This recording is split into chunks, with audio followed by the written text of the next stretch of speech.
যদি একজন মানুষ হয়ে থাকেন, সামান্য মমত্ববোধ থাকে, ভিডিওটা শেয়ার করবেন। এই যে কর্নারে থাকা মহিলাটা, সারা বাংলাদেশের মানুষের কাছে তাকে পরিচয় করে দিতে চাচ্ছি। মানে তার আগে কে কিভাবে কমেন্ট করবেন, আজকে আমি কমেন্ট বক্স স্বাধীন উন্মুক্ত করে দিলাম। কারণ পারিবারিক প্রতিশোধ নিতে এই মহিলা তার মানে ভাসুরের যে বাচ্চা আছে, বাচ্চাটার বয়স মাত্র 2 মাস, ঘুমন্ত একটা বাচ্চার পাটাকে বুঝতে পারছেন কি করে দিছে, ভাঙা দিছে। ভাবা যায় যে মানে মানুষের মধ্যে আজকালকা আসলে আমি চিন্তা করি 2026-এ আইসা আমরা যে মানুষগুলো আছি এদের মধ্যে আসলে কি হয়েছে, কেন এতটা হায়না মেন্টালিটির আমাদের তৈরি হয়েছে যে প্রতিশোধ নিবে। এই মহিলাটা আসলে দেখতে তো মহিলা, মানে আমি তারে কোন ভাষা যে বলবো আপনারা কমেন্টে লিখবেন। ঘটনার প্রেক্ষাপট হচ্ছে নরসিংদীতে। ভিডিওটা সর্বোচ্চ শেয়ার করে এই মহিলাটা সারা বাংলাদেশে চিনে দিবেন যে সে আসলে কেমন মাল। নরসিংদীর মাধবদী থানার আমদিয়া ইউনিয়নের পাইকারদি গ্রামের এই ঘটনা। 2 মাসের ছোট্ট একটা বেবি তার পা ভেঙে দেওয়ার অভিযোগ করেছে তার আপন চাচির বিরুদ্ধে। তো যে ভিডিওটা আমরা দেখলাম, 2 মাস বয়সী একটি বাচ্চা ঘুমিয়ে আছে বিছানায়। কিছুক্ষণের মধ্যে সেখানে একজন মহিলা, যে শিশুটির আপন চাচি, তিনি রুমে প্রবেশ করেন।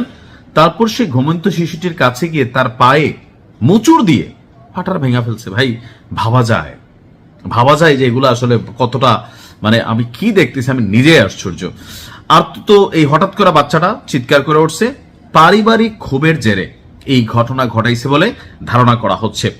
স্থানীয় এবং পারিবারিক সূত্রগুলো বলছে যে পাইকারদি গ্রামের জহিরুল হক ও গৃহবধূ সায়েবা বেগমের দ্বিতীয় ছেলে সন্তান জন্ম নেওয়ার পর থেকেই শিশুটির সাথে প্রতিদিন নানা ধরনের নিষ্ঠুরতা ঘটত। প্রায়শই ঘুমন্ত অবস্থায় রেখে মা ঘরের কাজে বাইরে গেলে বা বাথরুমে গেলে শিশুটা চিৎকার করে কায়দা উঠত। তো দিনের পর দিন এরকম অস্বাভাবিক ঘটনা দেখা সবাই ভাবতো জিনে ধরছে, কবিরাজের কাছে গেছে, ঝাড় করছে, ফুক দিছে, থাকে না যে নবজাতক মা গেছে রান্নাঘর, হঠাৎ করে বাচ্চারা একটা চিল্লান দিয়ে কান্নাকাটি করে উঠছে। এখন এইটার পরে একটি কৌশল অবলম্বন করে বাচ্চাটির মা একটি গোপন স্থানে ঘরের মধ্যে তার একটা ক্যামেরা সেট করেন, মোবাইল ফোনের ভিডিও। তো তিনি বাথরুমে যান। প্রথমে তিনি ধারণা করছিলেন যে বাচ্চাটার হয়তো কেউ চিমটি কাটে। এখন ফুটেজে যা ধরা পড়লো এটা কল্পনারও বাহিরে আমাদের কাছেও। ভিডিওটি দেখা যায় যে মায়ের অনুপস্থিতিতে সুযোগ নিয়ে আপন বড় ভাইয়ের স্ত্রী ঘরে প্রবেশ করেন এবং শিশুটির সাথে তিনি এই ঘটনা ঘটে দিয়েছেন। আমি কি হাসবো নাকি কাঁদবো জানি না।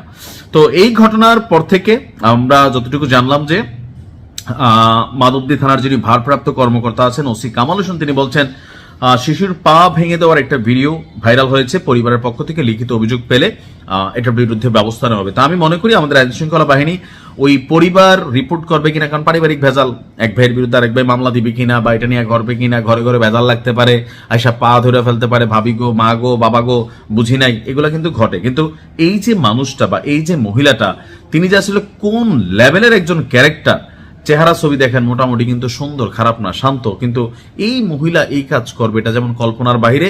তার জন্য আপনারা নিজে বাদী হয়ে সরকারবাদী একটা মামলা দায়ের করবেন এবং কি তাকে অবিলম্বে গ্রেপ্তার করবেন। সারা বাংলাদেশের মানুষের কাছে একটা দৃষ্টান্ত স্থাপন করেন। সাজা কি দিবেন এটা আপনারা জানেন, আমি আর বললাম না। ভালো থাকুন।